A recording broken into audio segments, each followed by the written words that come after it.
Well. Hello, everybody. This is Nils. Thank you for joining me on this live presentation from YouTube. Sorry, I'm a little bit late. I actually got started and I forgot to push the stream button. So I used to do these live videos on Facebook, and when I did them on Facebook, I pretty much always did them correctly. I guess it's just easier to do them on Facebook. Now that I'm doing them on YouTube, I guess there's like a couple more steps, and I've managed to mess up one of those steps almost every time, which is very annoying and frustrating. So let me see if there's anybody online. Doesn't look like it, so nobody was missing it.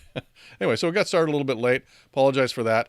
And we're going to have a good time, though, talking about a topic that I think is pretty interesting. Now, just to give you a quick welcome, I'm Nils Davis. I'm the author of this book that you can see on your screen, The Secret Product Manager Handbook, which is, I think, a good book about the basics of product management. And it's not just basic. It tells you a lot of things that you need to know to be successful as a product manager, including what it means to be a product manager and what it means to be successful as a product manager, which I think we don't always get told. And it's a lot more than just getting a product out, because the fact is that to be successful as a product manager, what it really means is that your product makes more revenue because of things you do. Because so you can get a product out to market that makes revenue. How do you do that? Well, you have to solve a problem that's really important to some segment. And if you don't find the right problems to solve, or if you solve problems that nobody has, you're not going to make revenue. It doesn't matter how fast you get the product out. In that case, it won't be successful. That's the bottom line. And so the book talks a lot about how to achieve those things. So that's who I am. The book is available on Amazon. You can get it in paperback. I also do coaching and training and some consulting. I also have a full-time job as a product manager. So I do all those things. Anyway, I am always talking to other product managers about the things that are going on for them. And I had a really interesting conversation. This was on one of the Slack channels last week, about this thing. And he said this very interesting thing. He said, I have been encouraging my team to write down their suggestions as structured memos. And he was referring to a concept from an article, a very good article by the very excellent Marty Kagan of Silicon Valley Product Group, who is a very well-known author and consultant and trainer on product management, and certainly somebody who's worth following if you're not already. But anyway, he wrote this article on the structured narrative that you can use to help you think about your product and make sure you've thought about all the different issues when you're coming up with an idea for some, like a new feature or a new module or something like that. So I've got the URL here. I'll put the URL in the notes of the show as well, and you can check it out there. But the point is that giving yourself some kind of a structure in which to think about what your product does, who it does it for, why it's interesting, all those sorts of things, rather than just starting writing user stories and even going directly into development, it's very powerful to do that. And so this is one method. I'm going to talk about another method. And if you're familiar with Amazon, they do another method that's similar to this called writing the press release first, where essentially you figure out, is this thing that I'm building, how would I make it newsworthy? How can I write up a description of this thing that I'm doing that would make it, worth something to worth putting into a newspaper or a magazine or something like that, or an article, I guess, nowadays, since newspapers and magazines barely exist. But the point is that how can I articulate what this thing does in a press release form? And so we have the structured memo as well. But my take on these has always been, well, they're not that customer oriented. They're not really about the voice of the customer. And so is there a way that we can do something that's similar to this, but it's really more from the voice of the customer? And so I had this idea. This was actually about 8 or 9 years ago.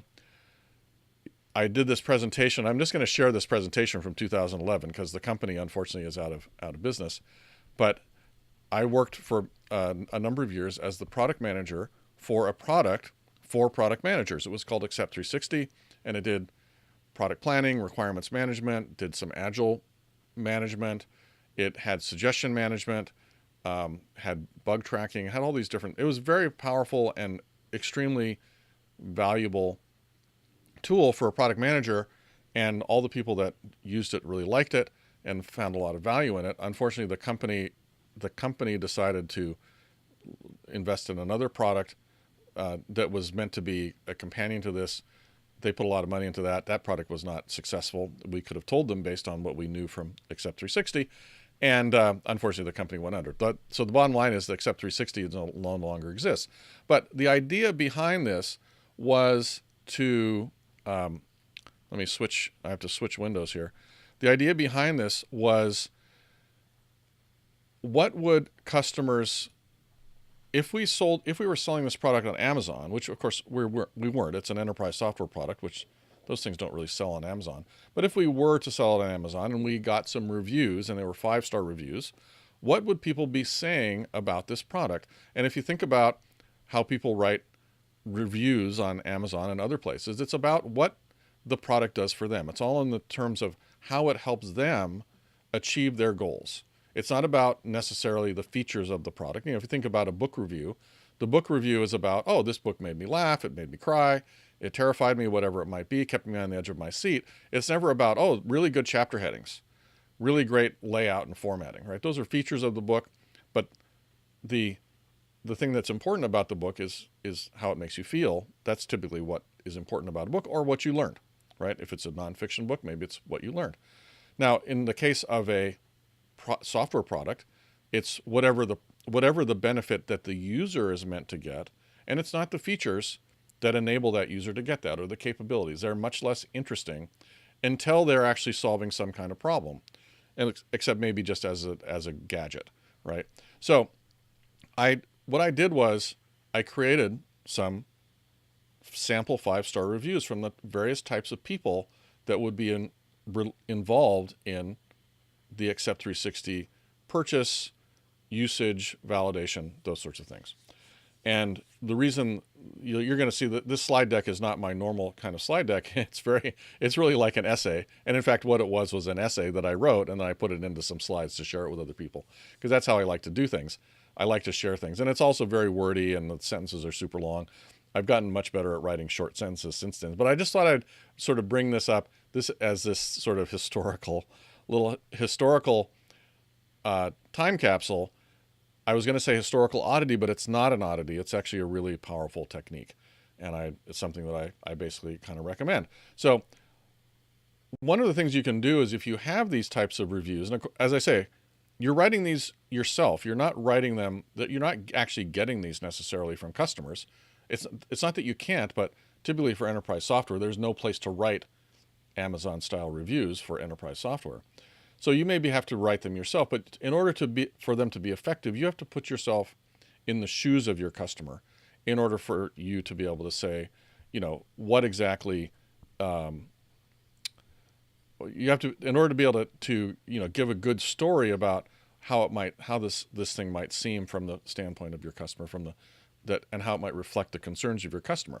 But the point is that if you do this, you can do two things with this. One is that you can get a sense of whether you really have understood the problem that your customer has, because if you can articulate how it was solved in the Amazon review and not just talk about the features, that means you may have actually discovered a real problem.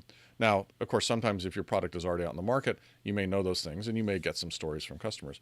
But the other thing you can do is you can use it for marketing purposes, because the types of things that you want to use for marketing is not, oh, here's all the features. It's, oh, if you have this type of problem or this type of challenge in your work in delivering value to your customers, you should consider using this product, which allows you to deliver that value, right? If you see what I'm saying.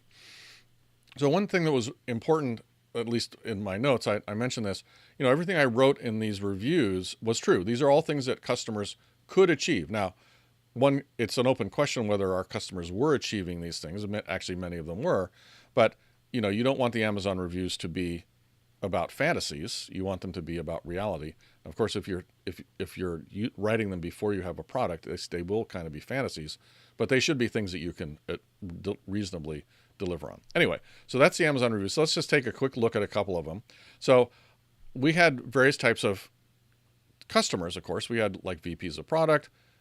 You'll see there's some product managers, there's some engineers. They all would interact with our product. So, I wanted to write reviews that were from all those perspectives to make sure I was representing all of their interests as I created solutions with the product. So, one thing, the VP of products, maybe to him or to her, there's a lot of opaqueness about what's going on at ground level in the product management organization. And one thing Accept 360 would allow you to do was to surface all that, because we were capturing all the information in a central repository. So you could actually do some reporting about, how many requirements were being delivered or created, how many customers were issues were being addressed, all kinds of things that actually you still can't really do very much in a lot of tools that are sort of focused toward product managers. There were a lot of really great capabilities within Accept 360 that, again,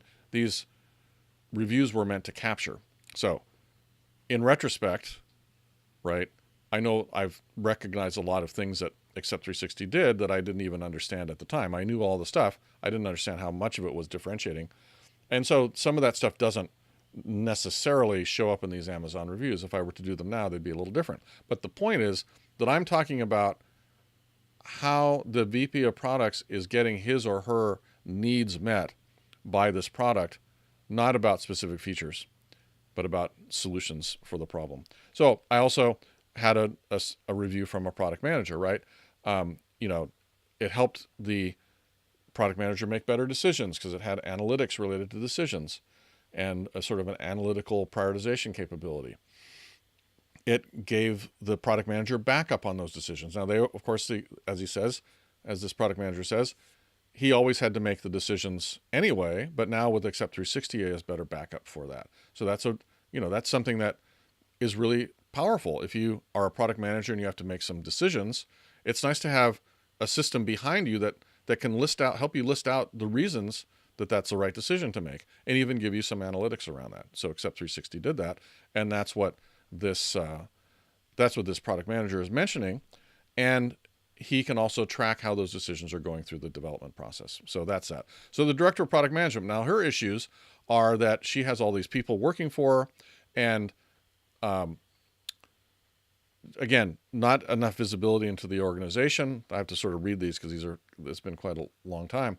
But it gave her the right level of visibility into what was going on in the organization, and she felt that it was really delivering value. And so we had developers there was an access for developers to work in the product, because part of what it did was it created requirements, and you could create tasks under the requirements, and you could create sprints and agile stuff and backlogs and all that kind of stuff. So all things that would be very interesting to developers, right? Because that was the communication channel between product management and developers was Accept 360. So a lot of useful things here for developers,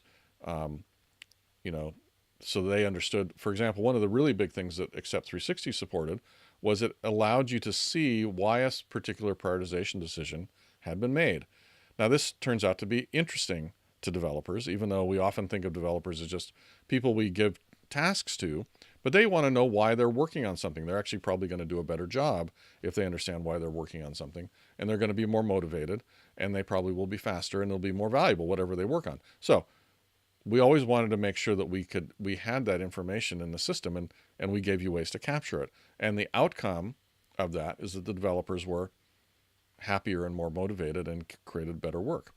So new product manager, a little story from them about how they were able to onboard faster because all of the information was in the central repository about what we're working on and why we're working on it, who the customers are, and all that kind of stuff.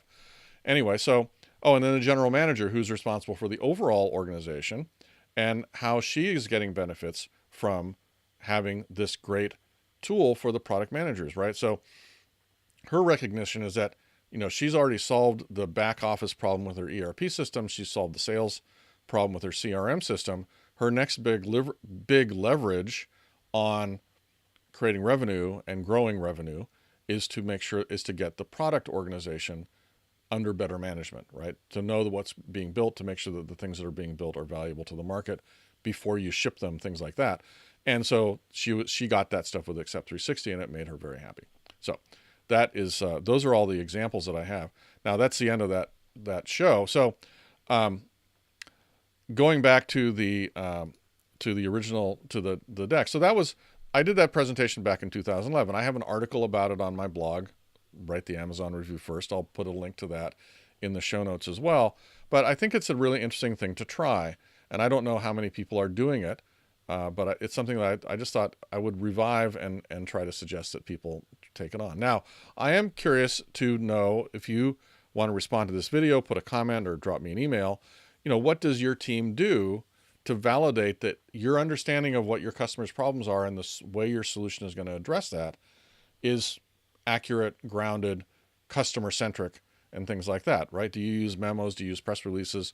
Have you tried writing the reviews first or something like that? Obviously, you can also go out and test things with your prospects or your market, right? You can create mock-ups. But this is a good way to think about some things that don't always come up in a test. Like, for example, getting in the shoes of the general manager who writes the check for your product, you can't do that with a prototype or with a mock-up or even with the product. You have to think about that at a higher level. And one of the best ways is to do this is to sort of put yourself in their shoes and then write out what you think their problems are and how this solution addresses their problems, right? And you can then go to talk to them and validate that to some degree. Make sure you understand the problems that they really have and things like that. But it's not going to happen via them looking at a prototype, right? That's just not going to be interesting to them. So if you have some ways of doing this, I'd love to hear about them. If you have other comments or questions, leave a comment below in the show notes or in the comment section underneath this video. And if I get interesting questions, I'm really happy to answer them on the live video. And so what else? Let's see. You check out my book. I already did a big spiel on the book at the beginning. What else? You can go to secretpmhandbook.com for a link to buy the book. It just takes you to Amazon. If you want to buy copies of the book for everyone on your team, I have a way of doing that. I can, there's a bulk price, and I don't have the link up there. Drop me an email, and I do have a way to do that. And pretty soon there will be a link up for bulk purchases of either 5 or 10 copies, where you get a good discount on the price of the paperback from Amazon. If you want to follow me on Twitter, I'm at Nilsey. You can see all the things, secretpmhandbook.com/blog for the blog. And I do blog occasionally, not as often as I used to now that I am doing these live videos. I have a podcast, all the responsibility, none of the authority. And that is sometimes based on these live videos, and sometimes it's not. And of course, I have this YouTube channel, which you're watching right now. So thanks for watching and listening. If you enjoyed the video, if you found it valuable, please consider sharing it with your other product management colleagues or product marketing colleagues or whoever. And like the video, because that helps me get more traffic and helps me share my ideas, and which I hope are useful to the world, helps me share them more widely, helps them become more discoverable. You can subscribe to the channel to get notifications of various kinds. There's additional resources in the notes below, as I mentioned. I've got a few of those things to stick in there, and your comments are really valuable if you can give them to me. So love to get those. Anyway, I think that's about it for today's show. Thanks for watching. It's been fun and pretty quick, and I did make the one error at the beginning, but hopefully most people I think watch these on recording anyway, so it doesn't even matter. Anyway, that's it for me today, and let's see, go back to here. Thanks for watching. I will see you again next week. Bye-bye.